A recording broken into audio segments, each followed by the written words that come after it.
remember telling the owners at the time, I used the example, like Tony Robbins, like that kind of thing. And they were just like, do it. You guys watching know Jade Max, you can imagine that's exactly what they would say.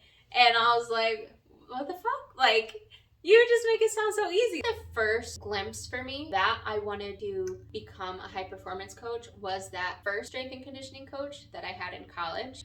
And then getting a glimpse again in the second college that I went to, that this fitness thing, like none of my other teammates liked going to conditioning. I remember like being excited waking up to go to 6 a.m. conditioning. It was still dark out, it was cold, but man, like it makes me feel so good, and I'm so excited to like push myself too. Like that was part of the fun. Tony Robbins is totally not the vibe.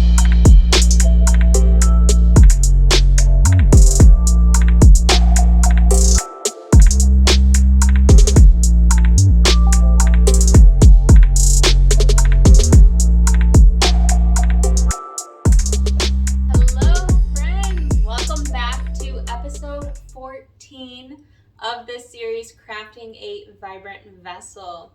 And this is a little different, huh?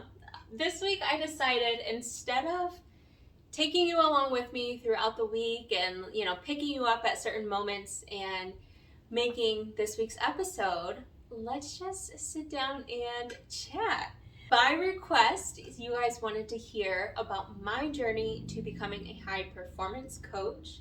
So I figured, why don't we just sit down and I will tell you my story. So if you're like me and you like to drink a lot of water or tea or coffee or whatever, make sure you grab yourself a little bit of something and sit back, relax, and let me tell you a story. Before we jump into that though, just a couple quick updates based on this cut and my journey and training right now, going through a bodybuilding program. If you're new here, that's what I'm currently up to. I'm about 14-ish weeks into a cut and formerly doing kind of more of a powerlifting style program, but now doing sort of power building. And we are in my last full week of low days, so lower carb days, lower calorie days. And if I'm being honest, I'm a little sad about it. I've really enjoyed going through this process. This is actually my 5th cut total. It's sort of my 4th cut. It's my 4th tracked cut. I did one cut that was more intuitive. So this is my 5th time going through this process and really getting to know my body on a deeper level each time and practicing this skill. And therefore, with more and more practice, you get better. And so I've found that I've just had so much more ease throughout this process, and it has really made it so enjoyable and fun and exciting and all of the things.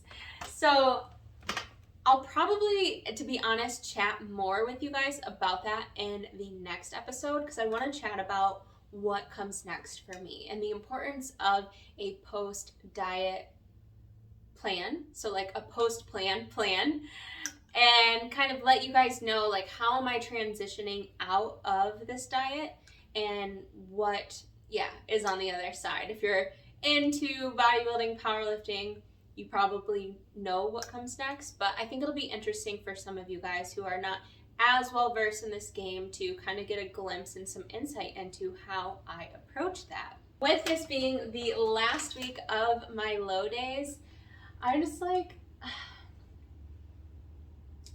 I'm really excited for, I guess I don't need to get too far ahead of myself, but for future cuts and what those low days will look like compared to what they've looked like in this cut.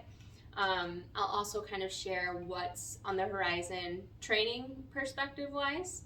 So make sure to tune in for that next week. And the next update, if you notice my hair, I actually was playing around with it this morning and practicing how I want to wear my hair for my photo shoot, which is well, when you guys see this video, it will be a week or less than a week away. It's Friday, May 26th.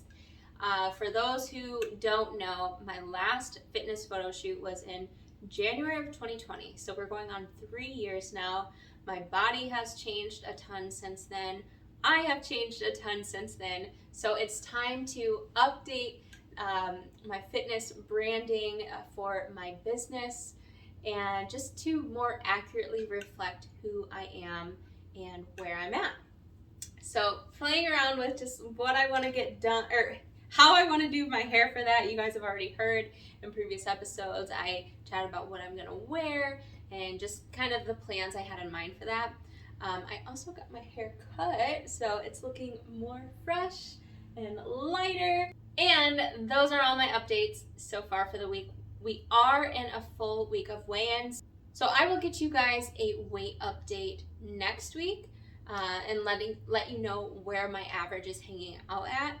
The reason I say it is the last week of my low days is because next week, going into the photo shoot, I plan to start bumping my calories and my carbs up, specifically to fill out the muscles and look a little bit more full, so I'm not looking flat and small the day of the photo shoot. Like, I want to actually look like I lift. And if I were to get on stage, you know, like if this were actually a prep for a bodybuilding show, that's what would happen the week going into the show. Is they call it peak week, and you would actually start increasing your calories the opposite direction, either the week before the show or even further out from the show, to start filling out and getting more glycogen in the muscles and looking like pumped and full. So that's my plan for next week, and I'm excited. Let's chat about my journey to becoming a high performance coach. I'm gonna put this down. You know, it's so funny because it's something that I kind of always aspired to, but always was like, you know, imposter syndrome is a natural part of the process, I believe, but also it was like who I've been destined to become. I was thinking, like, when you guys requested this episode, like, how far back do I go? Because like I said, I feel like this is who I'm meant to become. Without going into like too much detail, but to give you guys like the juicy details for those of you who maybe also aspire to become a high performance coach or just coaching others in some capacity. It started out that I've always been an athlete. I started playing softball and t-ball, and I continued and committed to that practice or sport all the way through college. I played all the way up to the college level, and it was a blast. And playing softball or one sport for 17 years taught me a ton of lessons, and was why I am the way that I am now, meaning that I think that, you know, not specializing, but really sticking to one specific practice over time is so important, because like life is constant change, right? But going back to that same practice over and over and over again over time, the practice doesn't change, but you do. And it becomes like a mirror for you to see who you are at that point in time in your journey, and then maybe another 10 years down the road.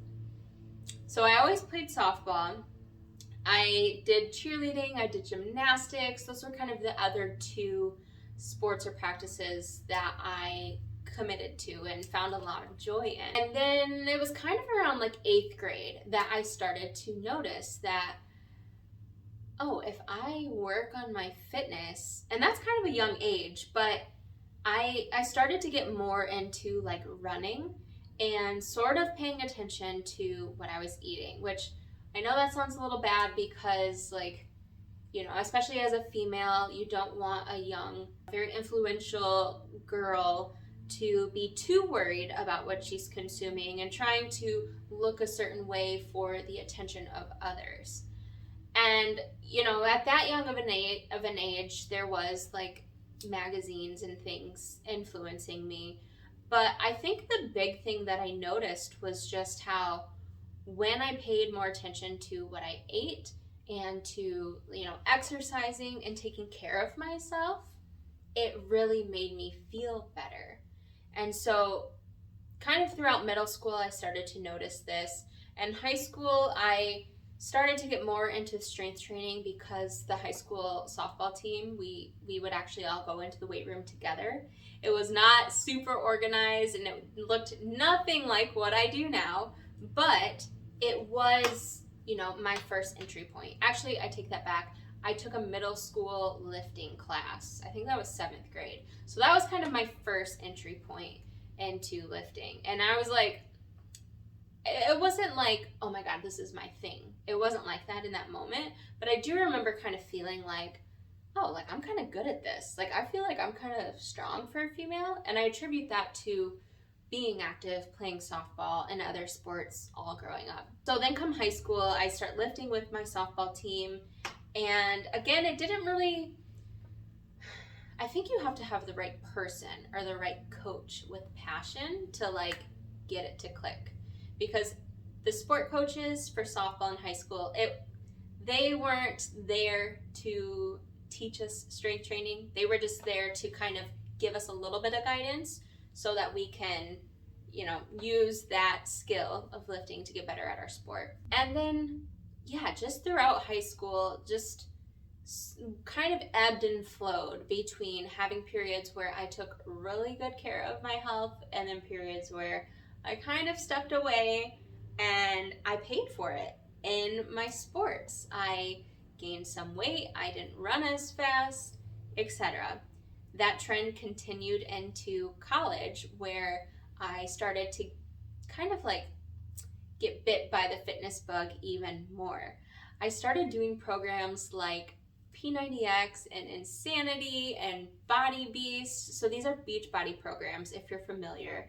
And that was like, okay, like this makes me feel really, really good. Just being consistent day to day with having a program to follow, showing up for myself kind of like built confidence. And to be honest, I didn't really see my body change too much, but doing like a hard task daily built something within me that was kind of what kept me coming back. It was, I think, 2011 that I went through my first Insanity program, and this was actually my sophomore year of college. At the same time I was like getting into that, I was playing softball in college, and our strength and conditioning coach at the time, we had a dedicated strength and conditioning coach, which was really cool for back then. He just motivated me so much. He was like, let's go, like last set, best set, like so hype. And was a blast to be around. Like he really brought the energy. And just following his strength program, following the conditioning he had us doing for sport, it not only helped me become the best softball player I had been up until that point, but my whole life did a 180-degree change. I started to notice that I was more focused in school and more driven to do well in school. And not only was I working out with the softball team, but then in practice, I was like just becoming a better contributor to the team and better team player. Like the camaraderie I felt that I was able to bring to the team was elevated. And I just noticed such a shift that year. And then came the last couple of years of college, and I transferred from a community college actually to a 4-year university and continued playing softball. And it was at this point where I was excited to keep playing softball, but I was getting so like captivated by how working on my fitness was like improving all these other areas of my life, that I was like, okay, I love softball, but like I really want to get into this fitness thing. I've always really been a like self-development junkie or guru or whatever, like into that. And I felt like, fitness is gonna be that thing for me, that it really is gonna allow me to like work on myself and better myself and become more me, more of who I am. It's a funny story actually. When I was in college at the 4-year university, one of my coaches at the time, my softball coach, we would do like morning conditioning with the team, and she would call me Denise, like Denise Austin, if you're familiar, because she was just like, girl, you have like such good form, like you look like Denise Austin. And I loved that.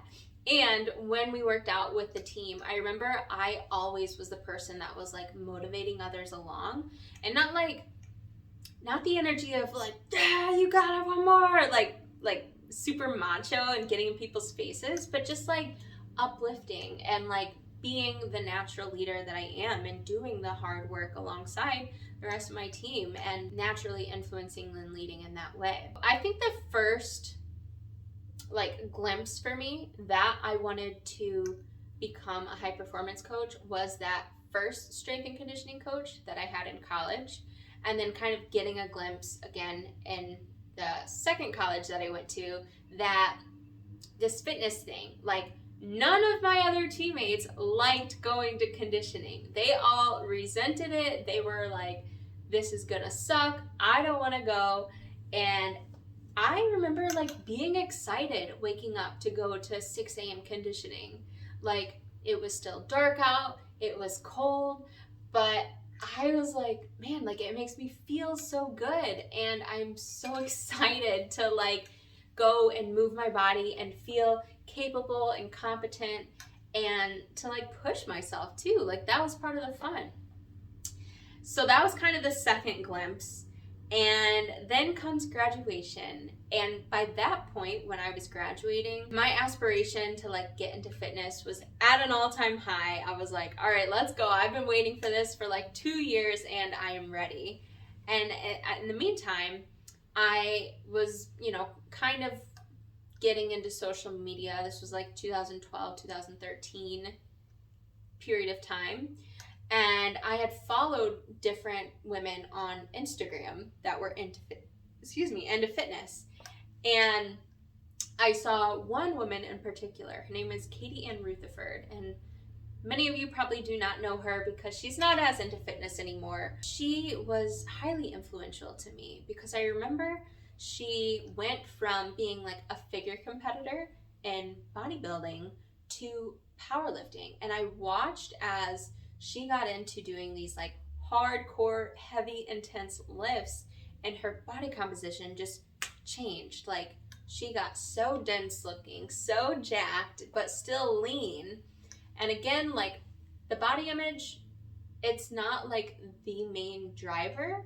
I mean, it's okay to want to change your body and to look a certain way. I definitely am a believer that your body is a reflection of your mind. I was just like, man, like I really want to get into powerlifting and like feel strong like that and look strong like that.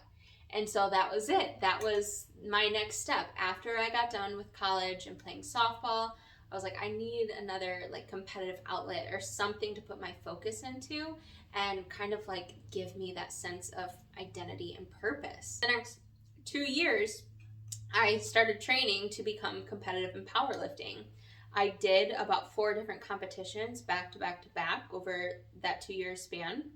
And again, it was just so fulfilling. It really helped me to do better in all the other areas of my life, that I was like, okay, I need to become a strength and conditioning specialist and be able to give this feeling back to other people, like helping them to realize their potential and become the best version of themselves. And so I did. I got certified in 2017, and I started the Pursuit of Authenticity, Strength and Wellness. So I call it POA Strength and Wellness for the first several years while I was running POA part-time. During that time, I was working with clients one-on-one. I was doing their online fitness and nutrition programming. I was doing in-person sessions, personal training with them, and just kind of getting experience with that. And on top of that, I also got a job at the local community college, working with the softball team, and helping their team to I was a part-time softball coach, but also worked with them in the weight room to improve their strength and their conditioning.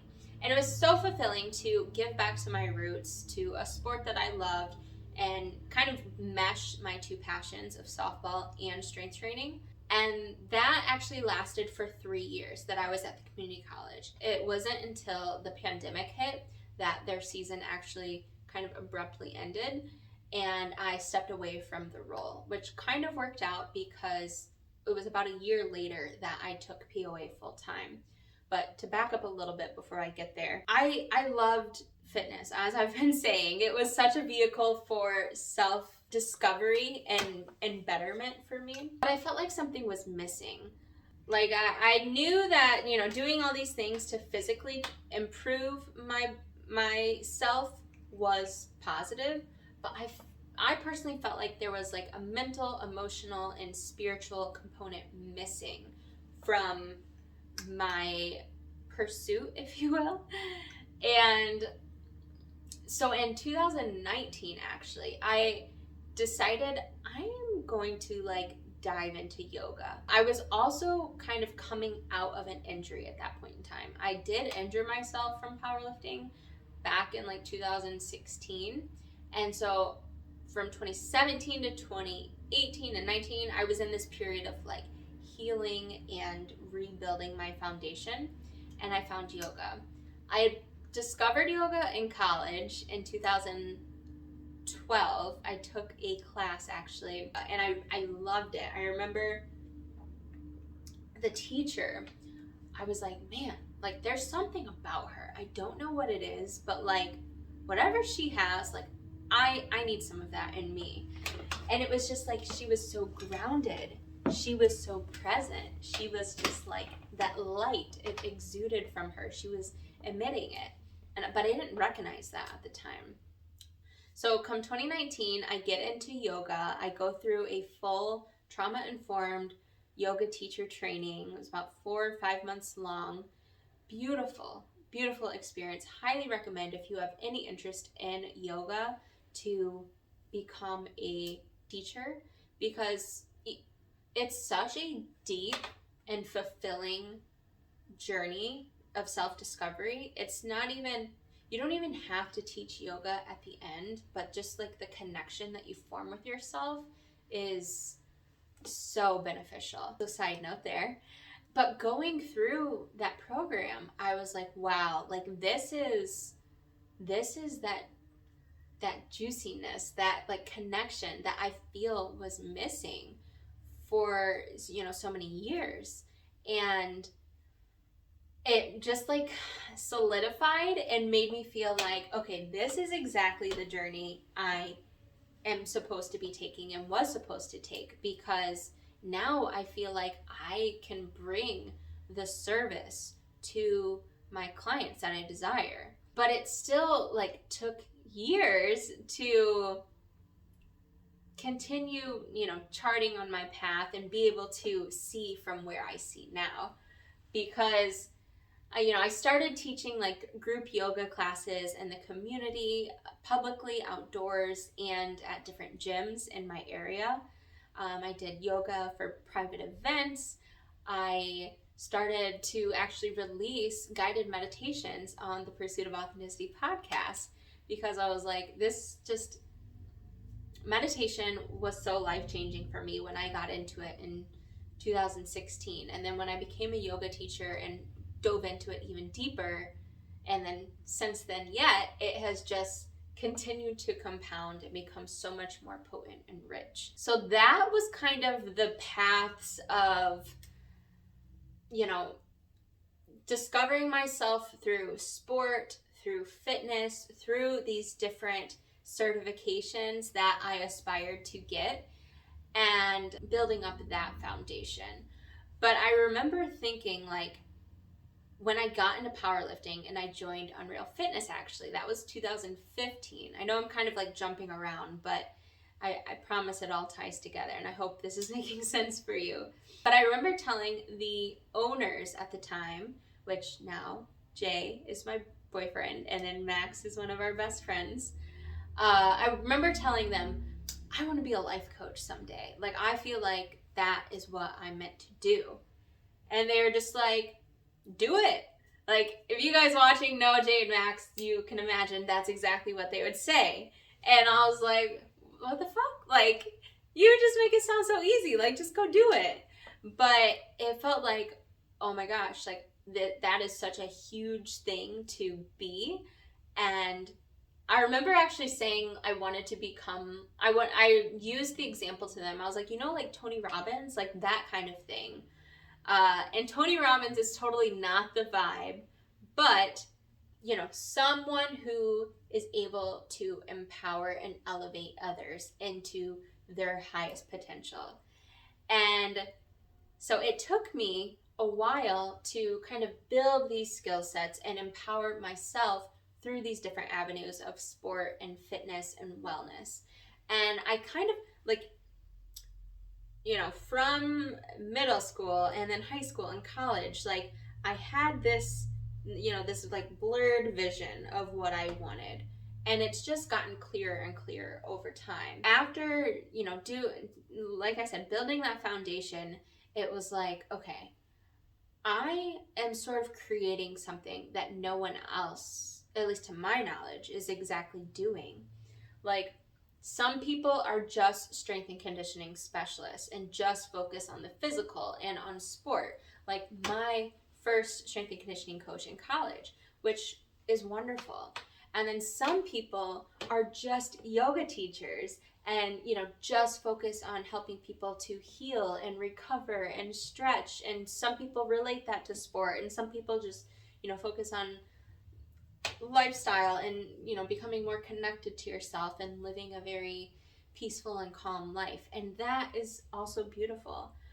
But I loved the contrast of the two. I was like, these belong together. And I guess as I was journeying this path, I always thought, like, to me, softball and like cheerleading or gymnastics were kind of like contrasting. Like, they allowed me to kind of express two different parts of me, but all parts of the whole, and made me who I am. And I kind of felt the same way about like strength training and powerlifting and yoga. It was like I got to find this beautiful balance and blend that made up who I was.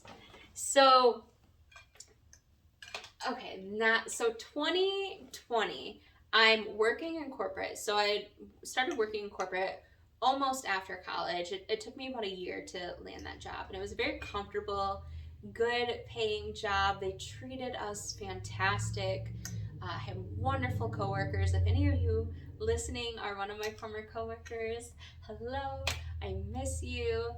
Some of you I still get to see, which I am, so grateful for. During that time in corporate, it just allowed me to get all of this experience with these different jobs that I held and these different areas of my various passions. And at the end of 2020, so we're like in the pandemic and the lockdown, but I was like, okay, I am going to be 30 in less than a year. This was October of 2020. And I decided that if I don't pursue taking my business full time now, like, when am I going to do it? Because it was actually something I had been talking about since 2016-ish, when I was competing in powerlifting. I was actually working, I had hired a strength coach at the time. He was helping me in my powerlifting journey, and him and I had conversations about it. He was like my first strength coach, trying to get me to realize my potential, come out of my shell. But it was such a big step for me. And like I said, I felt like I needed more experience, which is why I did the different certifications, had the different jobs over the years. But finally, in October of 2020, I had told my boss, I'm doing it. I am gonna make this leap, and I'm really excited. And she fully supported me. Teresa, you are fantastic. If you are watching, she is one of the best bosses, if not the best boss that I have ever had. I love her so much.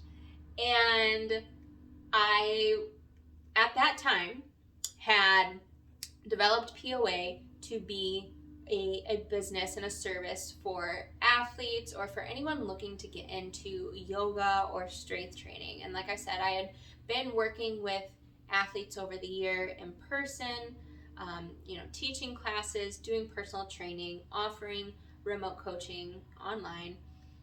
And so when I took POA full time, that's pretty much what I expected to do. But I actually hired 2 mentors as soon as I made that move, because I was like, I can't do this by myself. I know I need someone in my world who has walked this path before, or at least something that resembled it, so that I could have some guidance in these next steps. And I landed in this coaching program. It was 3 months long that was filled. It was a group coaching program, and it was filled with life coaches and healers and energetic / spiritual mentors. There were some people in there from a fitness background, but it was a lot of life coaches. And it kind of caught me off guard, because I was like, wait, am I like in the wrong spot? But as I went through this coaching program, I realized, like, okay, I'm being called to go higher, if you will. And so the fitness coach or fitness clients that I was working with at the time, I ended up, when we were done with their packages, I ended up not letting them go because our time together was done, but I started building a coaching program for new coaches to help them do what I had done and make the move to take their own business full time, or to get clear on what they desired to create within their business. What was their mission? What was their vision? What were the habits that were going to help them to get to where they want to be?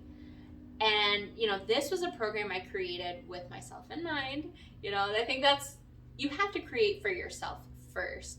But this is something I wish I would have had as a new coach back in 2016, to help me to see, like, what is it that I want to create? Because like I said, I kind of had the vision the whole time, but it was a little blurry, and it felt a little like I was like winding all over the place. But like I said, I felt like I needed to go down the path of strength and conditioning and wellness to like get these skill sets and embody these different traits to offer the service that I desired. Basically, at the end of that 12-week group coaching program, I was like building a group coaching, well, not really, it was a one-on-one coaching program, but I was building a program myself to help other new coaches go from, working in environments that didn't really light them up to environments that were like, fuck yes, hell yeah, yes please, and more.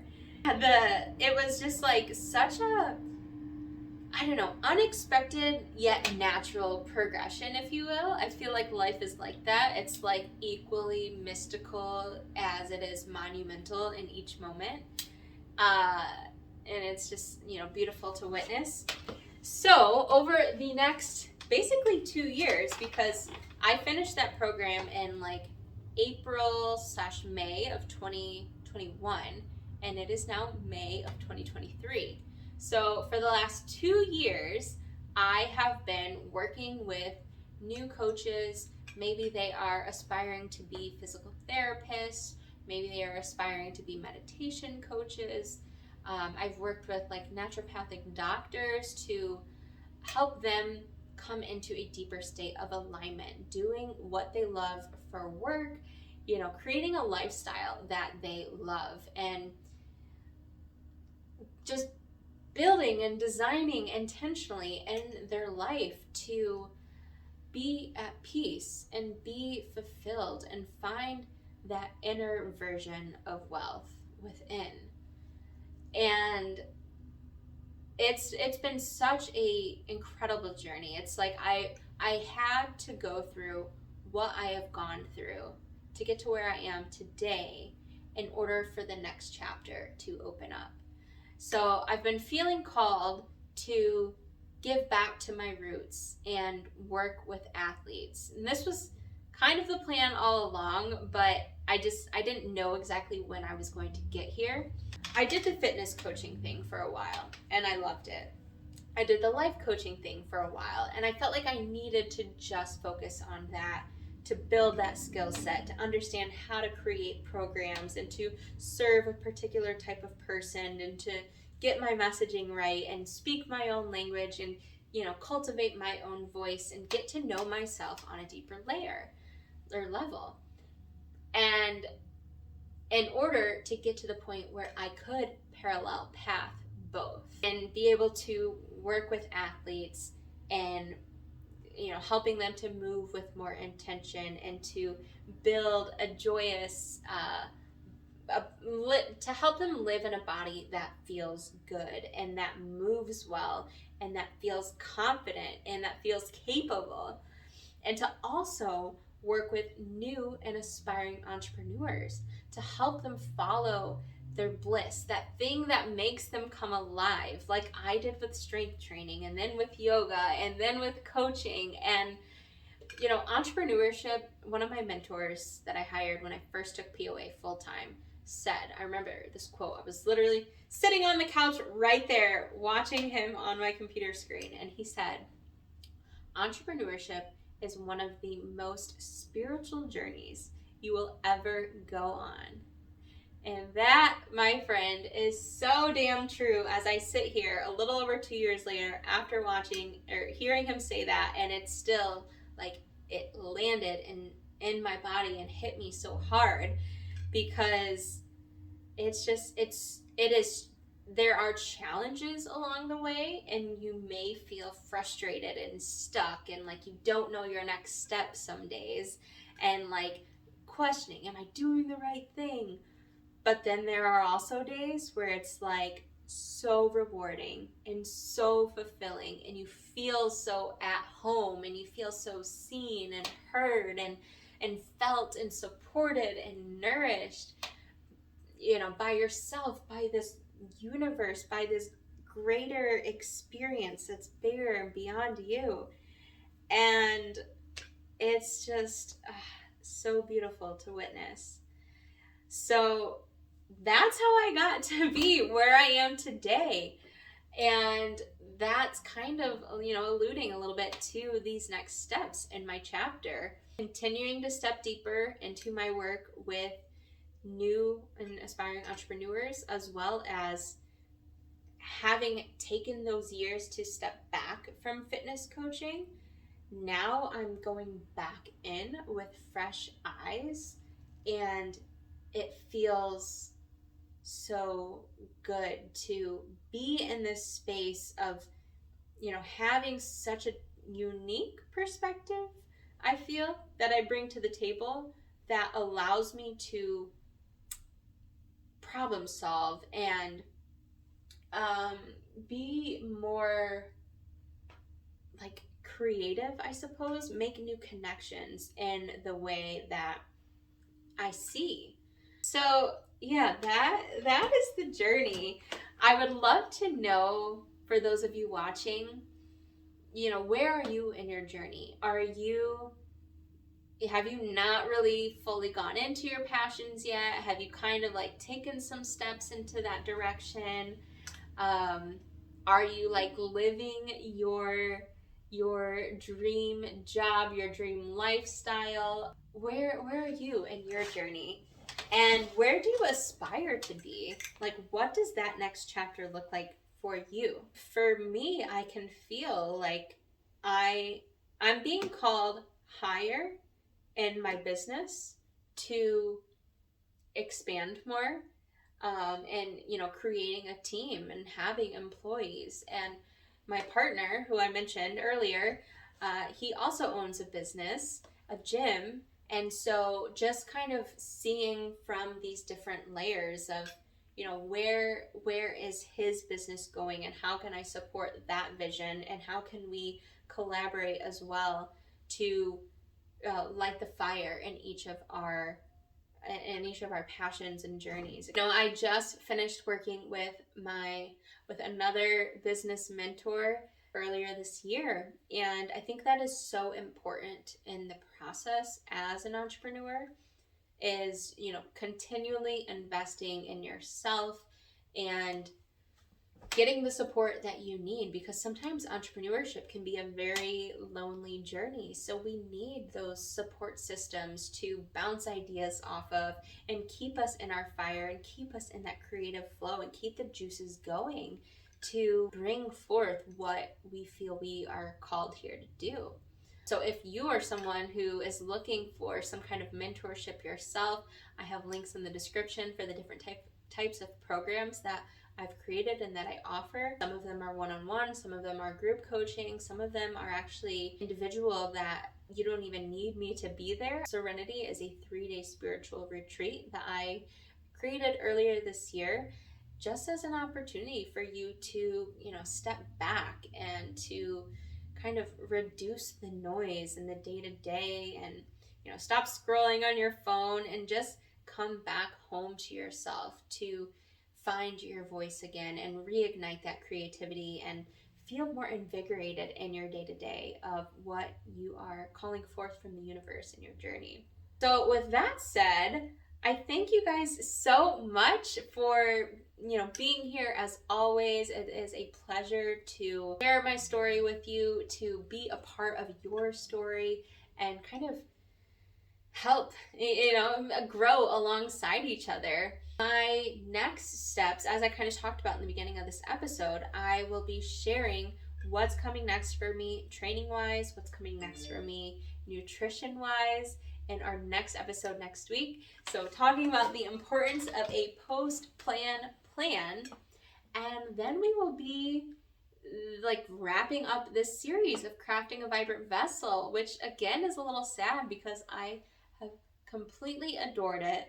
And I'm contemplating on, you know, what comes next. Do I want to create another series to encapsulate this next chapter going into my build season and, you know, share weekly videos around that? If so, I'd love to know what you guys would want to see in that. I'm also kind of feeling like I want to do another series, but not on a weekly basis, and just kind of let that process naturally flow and create episodes as they come to me, because I have some other projects I'm working on and I don't want to have too much on my plate. So with that said, let me know what you guys would love to hear from me, see from me moving forward on this YouTube channel. I think the YouTube channel has been super fun to connect with you guys in another way. This long form content I really enjoy doing, and it's different than the podcast. I've stepped away from the podcast for some months now because YouTube was just speaking to me and calling to me more to be able to create in this way via this channel. I am going to be getting back to the podcast here soon, so look out for that. Make sure to go into the description box and subscribe if you are not already. I will have more guided meditations coming for you, as well as just channeled messages that come through me that I feel called to share with you. Thank you guys again so much for being here today. I hope you enjoyed this episode, and I will see you next week for the second to last episode of this series, Crafting a Vibrant Vessel. Take care, guys.